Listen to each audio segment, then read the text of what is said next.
kiat-kiat melewati masa padang gurun. Di dalam Alkitab kita mengerti bahwa ada yang namanya pengalaman padang gurun. Nanti kita akan melihat dari kata padang gurun itu saja kita bisa menangkap ini satu pengalaman yang tidak enak tentunya. Padang gurun itu adalah tempat kekeringan, padang gurun itu tempat yang terik, tempat yang gersang dan berbagai macam kesulitan. Dan dunia ini pada hakikatnya seperti padang gurun. Ya, Alkitab padang gurun juga berbicara tentang dunia. Tapi saya akan bicara lebih khusus lagi yang namanya masa padang gurun. Masa di mana kita mengalami berbagai macam hal-hal yang mungkin secara daging, secara manusia itu tidak enak. Mari kita melihat dulu apa itu masa padang gurun. Saya tidak bisa menggambarkan satu persatu karena ini pengalaman yang berbagai macam. Tapi coba kita akan melihat dari beberapa tokoh ini. Yang pertama yaitu Yusuf. Kita tahu bahwa Yusuf pernah dibuang. Yusuf pernah dikucilkan oleh saudara-saudaranya. Yusuf pernah mengalami kehinaan, bahkan terlupakan dan berbagai macam penderitaan. Dan itu dimulai dari sebuah pengalaman dia dibuang di sebuah sumur, di sebuah padang. Mungkin kita alami saat ini pengalaman yang dialami oleh Yusuf ini. Musa juga pernah mengalami pengalaman padang gurun. Kita tahu riwayat Musa setelah dia membunuh seorang Mesir. Dia ketakutan, kemudian lari. Dan selama 40 tahun Musa menggembalakan domba mertuanya di padang gurun. Benar-benar satu pengalaman yang panjang. Dia mengungsi dan dia sendiri, tidak ada yang lain. Musa dilupakan dari ingatan saudara-saudaranya. Bahkan keluarganya mungkin berpikir Musa sudah mati. Ya, ini pengalaman Musa. Kemudian dengan Raja Daud, kita tahu juga bahwa Raja Daud walaupun dia sudah diurapi sebagai raja, tapi Tuhan izinkan Raja Daud dia dikejar-kejar oleh Saul tanpa alasan yang jelas. Sehingga dia harus mengungsi dari satu tempat ke tempat yang lain. Dia mengungsi ke padang gurun. Dia bersembunyi di goa-goa. Dan itu yang banyak membentuk kehidupan Daud. Kita diberkati oleh pengalaman Daud ini. Karena sebagian besar dari mazmur-mazmurnya justru ditulis pada saat Daud mengalami pengalaman padang gurun ini. Jadi kalau saya melihat ini dan saudara renungkan lebih dalam, maka pengalaman-pengalaman ini pasti pernah kita alami. Bahkan mungkin sedang kita alami. Rasul Paulus juga pernah mengalami padang gurun itu. Ya, kalau kita mempelajari riwayat Rasul Paulus, ada satu saat dikatakan Rasul Paulus dia mengungsi ke tanah Arab. Tidak dijelaskan di situ di mana. Tapi dikatakan di situ dia banyak belajar dari Tuhan. Dalam kesendirian dia belajar banyak. Dia menerima banyak wahyu dari Tuhan waktu dia mengungsi di tanah Arab. Dan pada hakikatnya kehidupannya Paulus selalu dia ada di dalam tekanan dan penderitaan. Dan terakhir kita melihat dalam kehidupan Tuhan Yesus sendiri. Kita tahu bahwa Tuhan Yesus juga pernah dia dipimpin oleh Roh Kudus.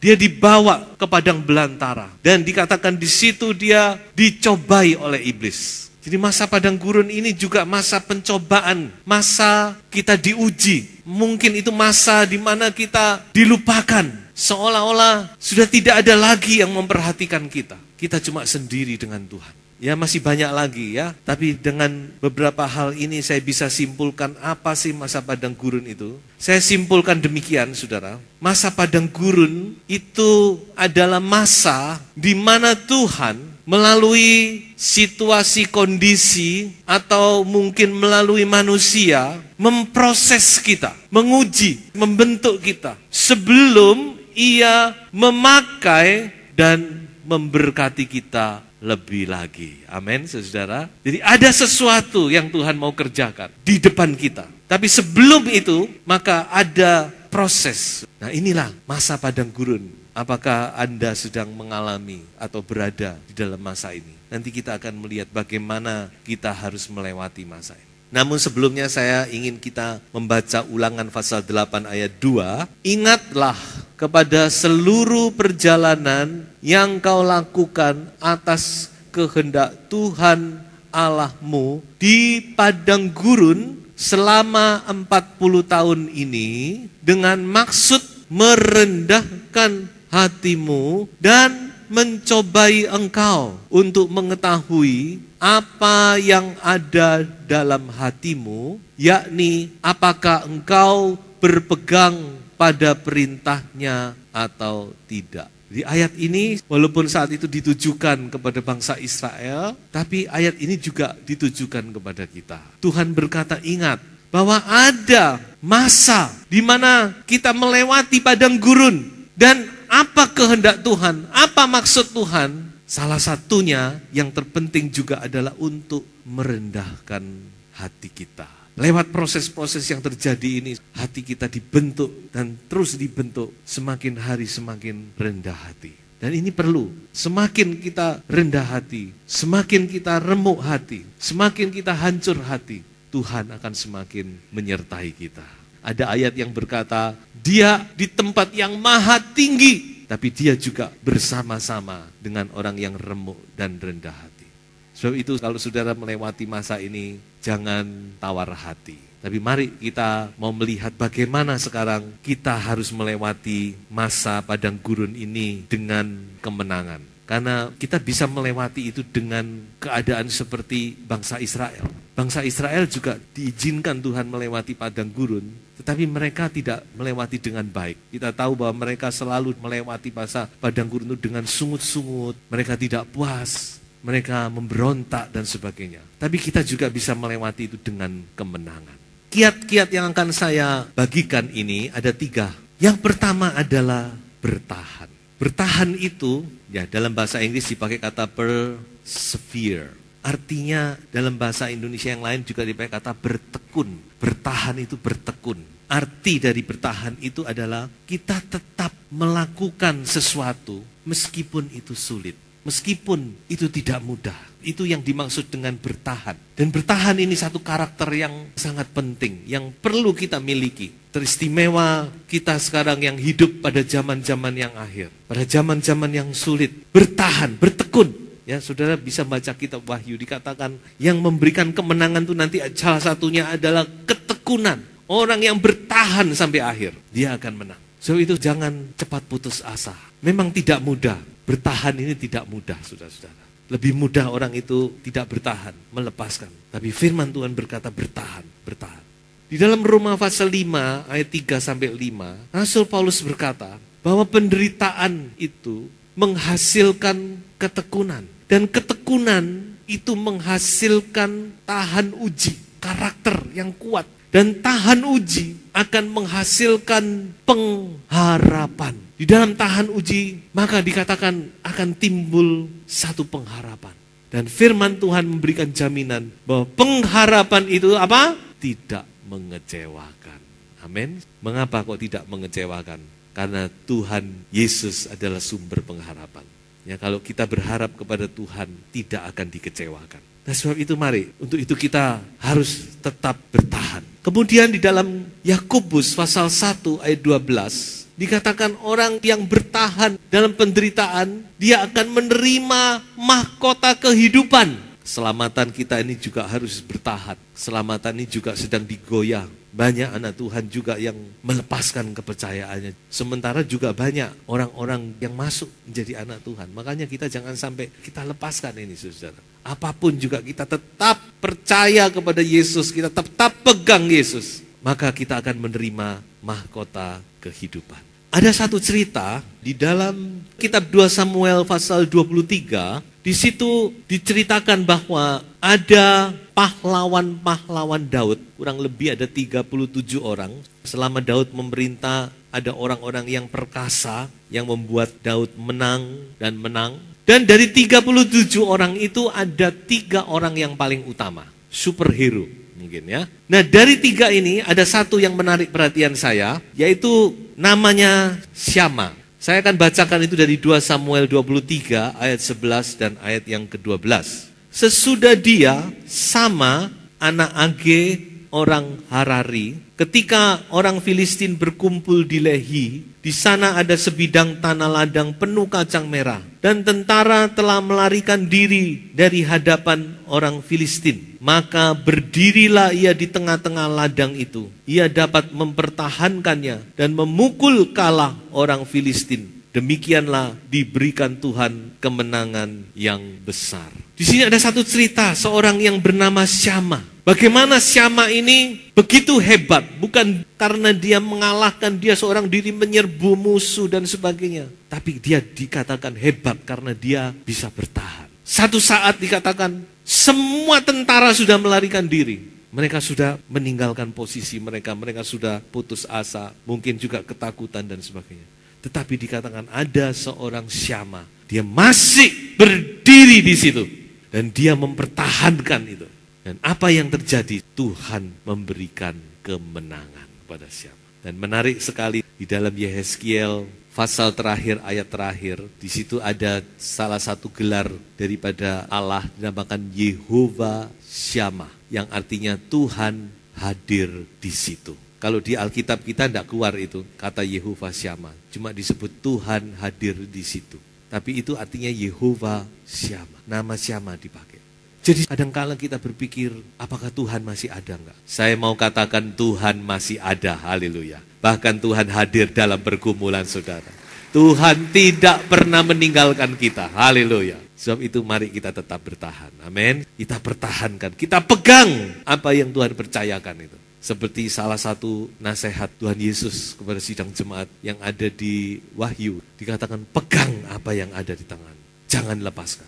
Inilah kiat pertama, bertahan, tetap bertahan. Saya mau akhiri bagian ini dengan membaca Ibrani 10 ayat 35 dan ayat yang ke-36. Sebab itu, janganlah kamu melepaskan kepercayaanmu, karena besar upah yang menantinya. Sebab kamu memerlukan ketekunan, supaya sesudah kamu melakukan kehendak Allah, kamu memperoleh apa yang dijanjikan itu. Haleluya. Kita pegang ayat ini. Jangan lepaskan. Tekun. Dan kalau kita sudah lakukan itu, kita akan memperoleh apa yang Tuhan janjikan dalam hidup kita. Yang kedua, yaitu bersandar.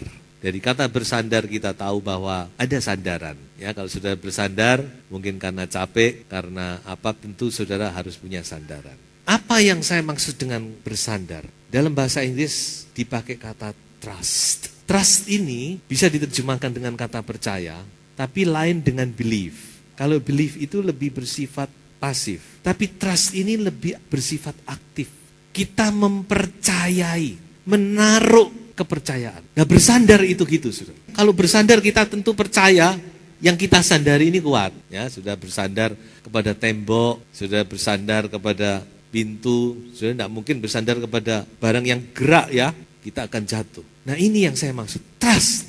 Kita mempercayai, menaruh kepercayaan kita. Ini perlu, saudara. Tanpa trust, tanpa kita bersandar, kita tidak bisa bertahan. Sebab itu kita harus mempercayai sesuatu. Tentu mempercayai Tuhan. Nah, coba kita lihat bagaimana Rasul Paulus dalam kehidupannya dia menaruh trust-nya. Di mana dia taruh? Saya bacakan dari 2 Timotius pasal 1 ayat 12. Itulah sebabnya aku menderita semuanya ini. Kita tahu bahwa kehidupan Paulus banyak penderitaan. Tapi kenapa kok dia tetap teguh? Karena dia menaruh kepercayaannya kepada Tuhan. Tetapi aku tidak malu. Karena aku tahu kepada siapa aku percaya. Siapa yang aku sandari, dan aku yakin bahwa dia berkuasa memeliharakan apa yang telah dipercayakannya kepadaku hingga pada hari Tuhan. Dia mantap. Mengapa dia mantap? Karena Rasul Paulus dia mempunyai sandaran yang kuat. Kita juga perlu bersandar. Lalu apa? Apa yang kita sandari? Apa yang kita percayai dari Tuhan? Apa yang membuat kita kuat? Ada 2 hal yang kita percayai dari Tuhan. Yang pertama adalah kasih-Nya. Kasih-Nya kepada kita yang tidak pernah berubah. Nah, ini penting. Mengapa kok kita goyah? Karena kadang-kadang kita sudah meragukan kasih Tuhan. Kalau kita mengalami hal-hal yang sulit, kadang-kadang kita berpikir, kan, Tuhan itu benar enggak? kasih-Nya itu benar enggak? Ya, ini yang kita harus percaya bahwa Tuhan itu mengasihi kita. Dan itu tidak akan pernah berubah. Karena God is love. Allah itu kasih. Kasih itu karakternya Tuhan. Tidak mungkin berubah. Dan kita anak-anaknya pasti dikasih oleh Tuhan. Apapun juga keadaan kita. Bahkan pada saat mungkin kita tidak bisa merasakan kasih itu. Sudah harus tetap percaya bahwa Tuhan tetap mengasihi kita. Amin. Bisa terjadi itu. Ada satu saat kita tidak lagi merasakan apa-apa. Tapi biarlah kita mau tetap percaya bahwa kasih itu tidak pernah berubah. Dan kalau saya melihat dari pengalaman Raja Daud juga pernah mengalami hal yang demikian. Saya bacakan dari Mazmur 31 ayat 23. Aku menyangka dalam kebingunganku, aku telah terbuang dari hadapan matamu. Oh, Tuhan sudah tidak memperhatikan aku lagi. Tuhan sudah melupakan.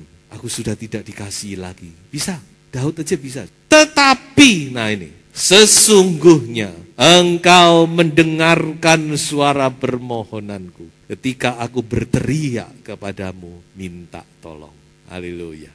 Tuhan tidak pernah telinganya tertutup bagi kita. Amin. Percaya doa saudara didengar oleh Tuhan. Daud berkata sesungguhnya Tuhan itu mendengar. Tuhan mendengar teriakan kita. Tuhan bukan Tuhan yang tidak bisa mendengar. Tidak. Dia mendengar. Mari kita mau tetap percaya kepada kasih Tuhan. Tidak goyah. Dan yang kedua yang perlu kita percayai adalah firman-Nya atau janjinya yang ya dan amin. Orang yang percaya kepada Tuhan, menaruh kepercayaan, hatinya akan teguh, akan kuat. Nah, demikian juga mari. Ada saat-saat tertentu kita cuma bisa percaya kepada firman. Sudah, kita pegang firman Tuhan. Walaupun mungkin kita belum melihat sesuatu. Kita tetap percaya kepada pribadi Tuhan yang mengasihi kita. Kita percaya kepada perkataannya. Dan kita yakin itu benar. Itu ya dan amin. Maka kita akan kuat. Kiranya ini menjadi kekuatan bagi kita semua. Dan saya sampai kepada yang ketiga adalah berjuang. Bertahan. Kita bersandar kepada Tuhan sepenuhnya, percaya kepada firman Tuhan, percaya kepada kasih Tuhan. Yang ketiga, kita harus terus berjuang. Apa yang saya maksud dengan berjuang di sini?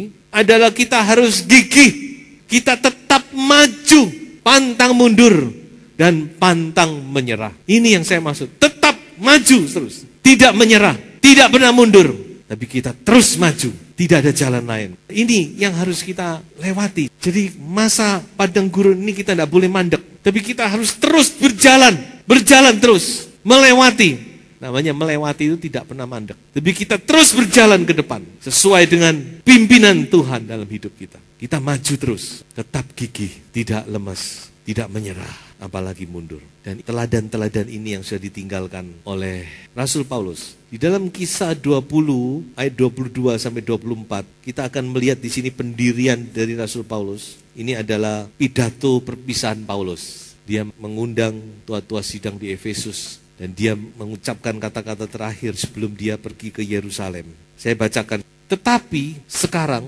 sebagai tawanan roh aku pergi ke Yerusalem dan aku tidak tahu apa yang akan terjadi atas diriku di situ. Selain daripada yang dinyatakan Roh Kudus dari kota ke kota kepadaku bahwa penjara dan sengsara menunggu aku. Nah, ini lebih hebat lagi ini.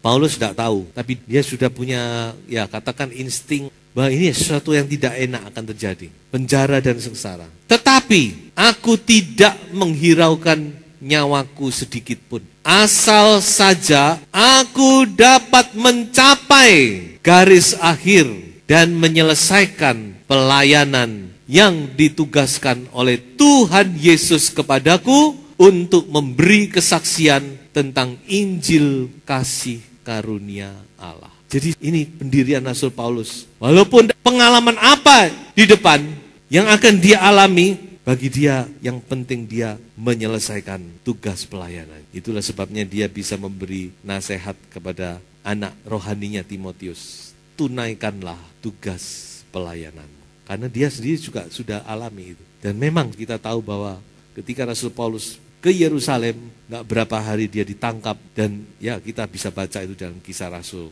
pasal-pasal terakhir. Jadi inilah yang saya maksud dengan berjuang.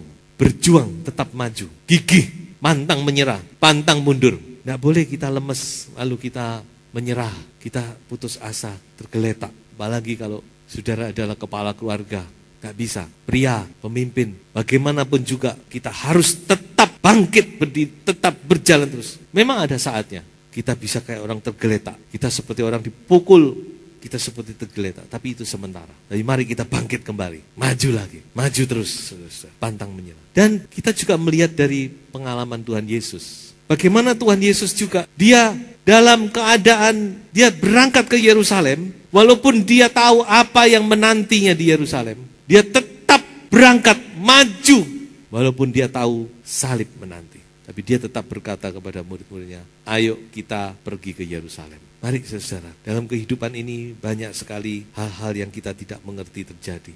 Tapi mari kita tetap maju, berjuang, terus maju, sampai kita menyelesaikan tugas yang Tuhan berikan kepada kita. Saya akan tutup dengan satu ayat di sini. Marilah kita melakukannya. Coba berhenti sebentar. Apa yang dimaksud dengan melakukannya? Yaitu menunjuk kepada ayat 1 di situ dikatakan kita harus berlomba dengan tekun. Nah ini, maju, berlari. Nah ini yang dimaksud, marilah kita melakukannya. Coba kita ulangi lagi dari depan. Marilah kita melakukannya dengan mata yang tertuju kepada Yesus, yang memimpin kita dalam iman dan yang membawa iman kita itu kepada kesempurnaan, yang dengan mengabaikan kehinaan, tekun memikul salib, ganti sukacita yang disediakan bagi Dia yang sekarang duduk di sebelah kanan tahta Allah. Haleluya. Tuhan sudah memberikan teladan kepada kita. Walaupun dia menghadapi salib, dia tetap maju. Dan apa yang Tuhan Yesus dapat? Kemuliaan. Dia sekarang duduk di sebelah kanan Allah Bapa. Tuhan Allah Bapa kita adalah Allah Bapa yang mengerti, yang melihat. Dia Allah Bapa yang maha adil dan benar. Dia tidak akan melupakan kita, membiarkan kita. Mari kita tetap bertahan, bersandar, berjuang adalah kiat untuk menang dalam melewati masa padang gurun. Sebab itu jangan putus asa, maju terus bersama Yesus, kita pasti menang. Tuhan memberkati.